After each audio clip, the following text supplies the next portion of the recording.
The ship that wouldn't stop. The Galactic Empire had ruled known space for centuries. Its borders stretched across hundreds of worlds. Its fleets were unmatched. Its laws governed civilizations that had long ago accepted one simple truth. When the Empire gave an order, everyone obeyed. Then one ship refused. The vessel first appeared on the outer edge of Kalari territory. It carried no registry code, no diplomatic identification, and no recognizable design. Its angular hull looked nothing like any known starship in Imperial records. A patrol intercepted it. Identify yourself and prepare for inspection. The response took weeks to translate. When it finally came, it contained only one sentence. "We are going home. We do not stop for inspections."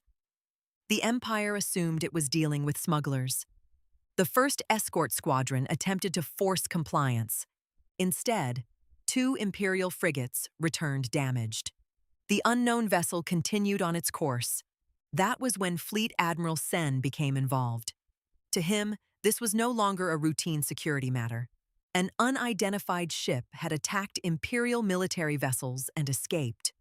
Such defiance could not go unanswered.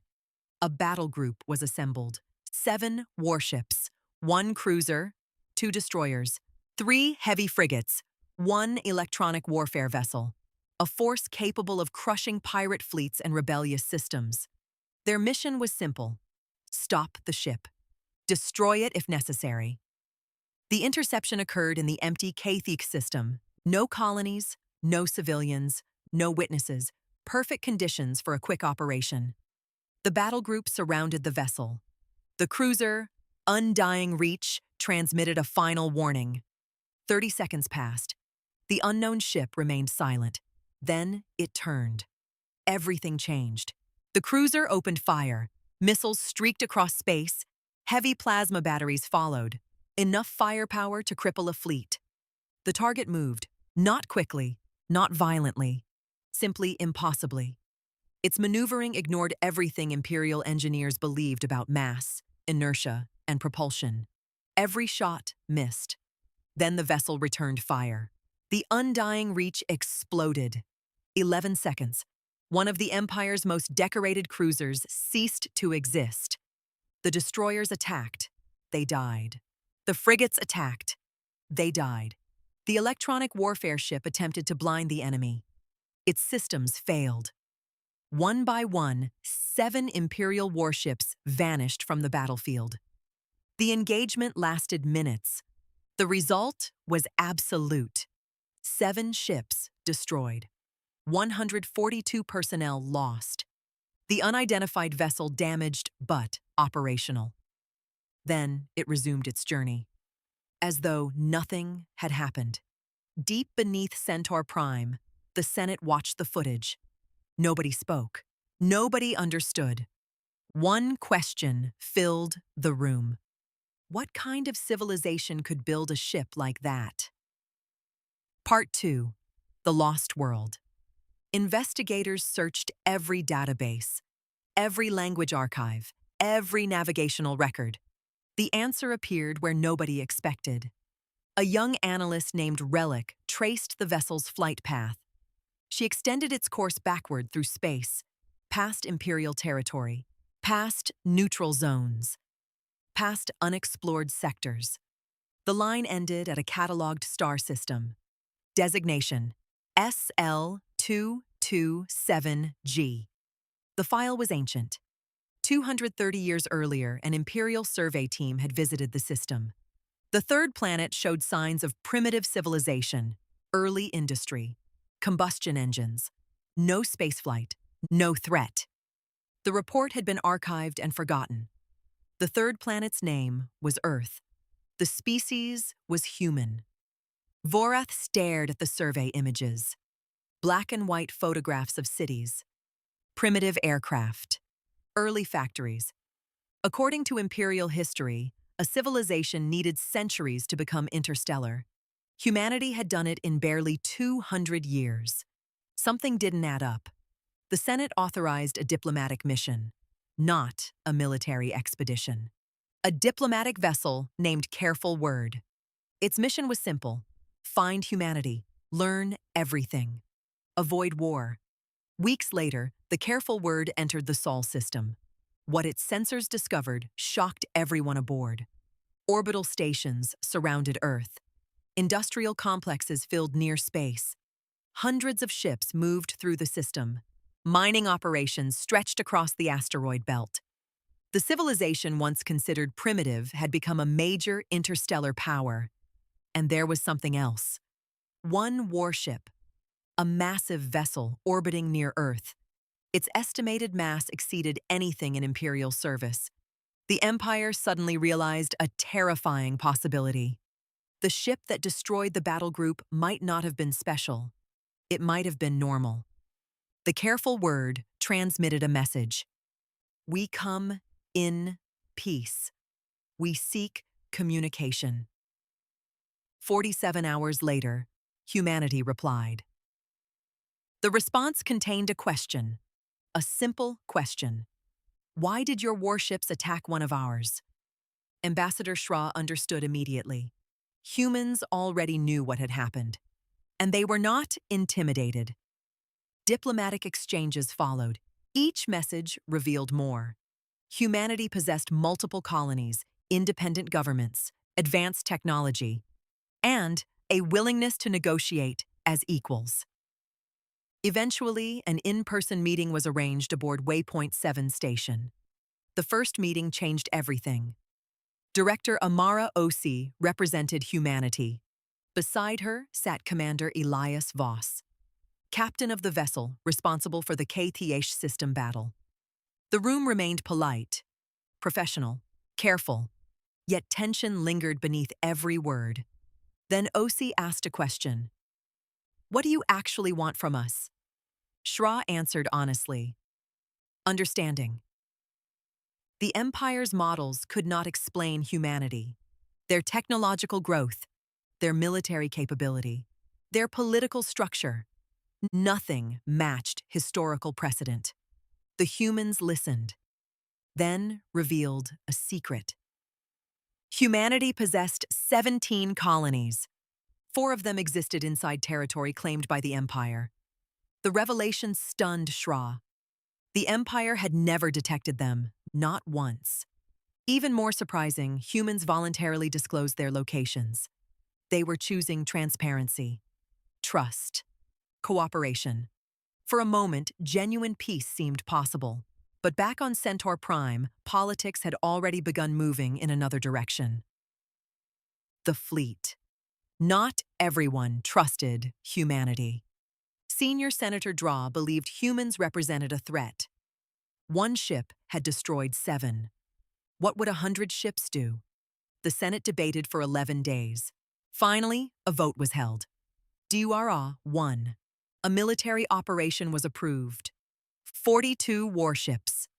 Their mission: occupy the 4 human colonies, use them as leverage. The fleet departed.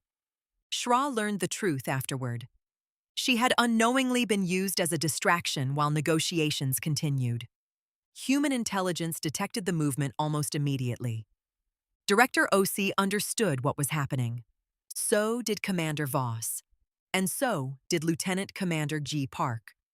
Park commanded a patrol vessel named Steadfast. A single ship, 91 crew. No chance against 42 warships. She went anyway. The Steadfast raced toward Colony Brennan. It arrived hours before the Imperial fleet. Park positioned her vessel directly between the colony and the incoming armada. Then she broadcast a message. The people in this colony have never harmed you. They don't know you. You don't know them. No one has chosen to become enemies yet. The transmission spread across both civilizations. Fleet Admiral Soros heard it. So did Grand Senator Vorath. And for the first time, people began questioning whether the operation was truly necessary. Meanwhile, Shra secretly warned Vorath. If the Empire attacked now, war would become inevitable. A war nobody truly understood. A war they might lose. The choice. 42 Imperial warships approached. One patrol vessel waited. The galaxy held its breath. Then a priority message arrived from Centaur Prime. The operation was suspended. The fleet stopped. No shots were fired, no colony was seized, no war began. Park received the message and finally allowed herself to breathe. Humanity had gained something priceless: time. Days later, diplomats met again on Waypoint 7. This meeting felt different. Everyone knew what had almost happened. Everyone knew what had been prevented. Formal negotiations began. Recognition, territorial agreements, communication protocols, peace frameworks. The process would be difficult, but it had started. When the final vote reached the Senate, the result surprised many observers. The Empire approved formal negotiations. Humanity would not become a member state. It would be recognized as a sovereign civilization, an equal. Director Osi received the message in Geneva. Ambassador Schra received it aboard the Careful Word. For the first time since the K-Theish system battle, both sides saw a path forward, not through weapons, not through fear, but through understanding. The unknown ship that had refused to stop for inspection had changed galactic history. The Empire discovered a civilization it could not control. Humanity discovered an empire it did not need to fear. And somewhere among the stars, the repaired warship Persistent prepared for another mission. Not as a symbol of war, but as proof that sometimes the future of entire civilizations depends on a single choice. A choice not to fire. The end. 3 months after formal negotiations began, peace seemed possible. Trade discussions had started. Scientific exchanges were being planned. Human and imperial diplomats communicated daily. The crisis of the colonies had become a cautionary tale rather than the beginning of a war.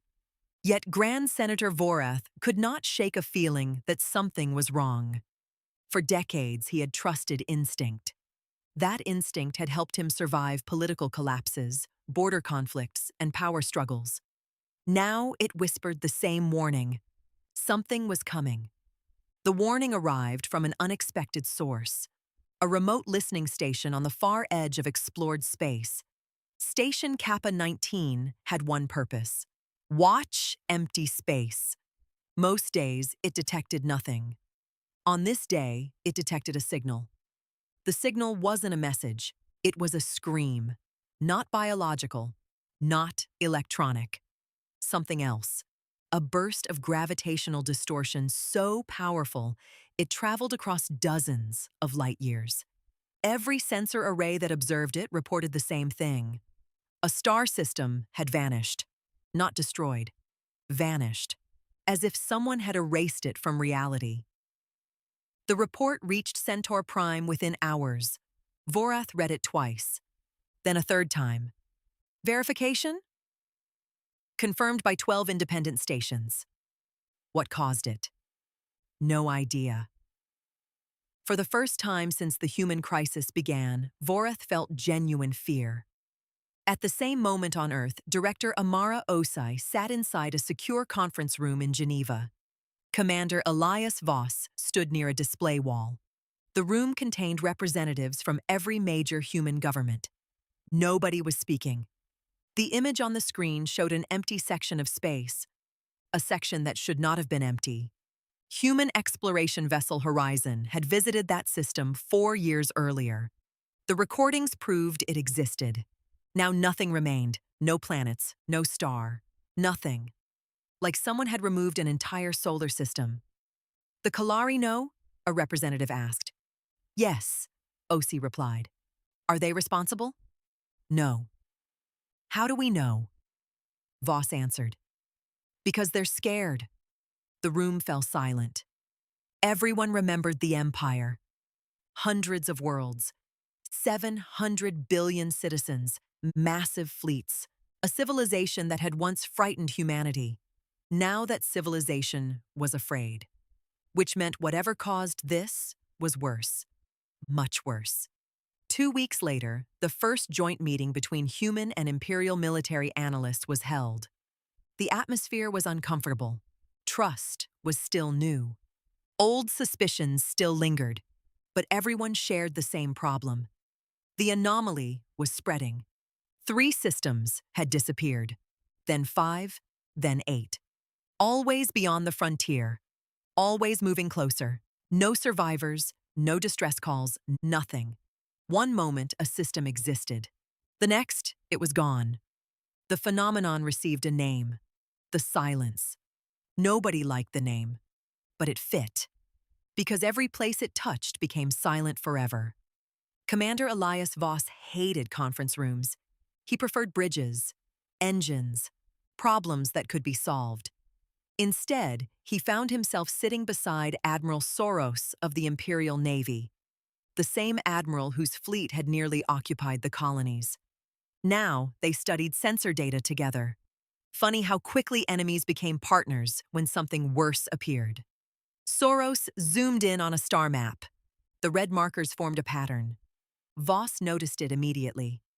That's not random. No, Soros agreed. It looks intentional. The disappearing systems formed a line, a course, a direction. Something was moving. And it was moving toward populated space, very quickly.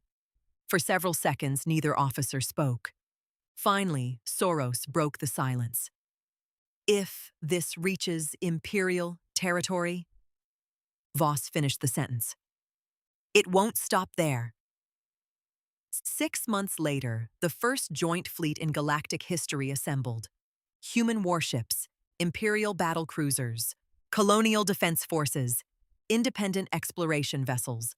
Ships that once would have pointed weapons at one another now formed a single armada. Its purpose was simple: find the silence, understand it, stop it, if stopping it was even possible. At the center of the fleet floated 2 famous vessels: the Imperial flagship Iron Covenant, and beside it, the Persistent, freshly repaired, upgraded, ready once more. Commander Voss stood on its bridge. Lieutenant Sarah Kwan reviewed fleet status. All units reporting ready. Voss nodded. Then let's go find out what's eating star systems. Outside the viewport, hundreds of ships entered faster than light travel. Together, for the first time. Not as rivals, not as enemies, but as allies. And beyond the edge of known space, something noticed them. Something ancient. Something that had been asleep for a very long time. And now, it was awake. The end.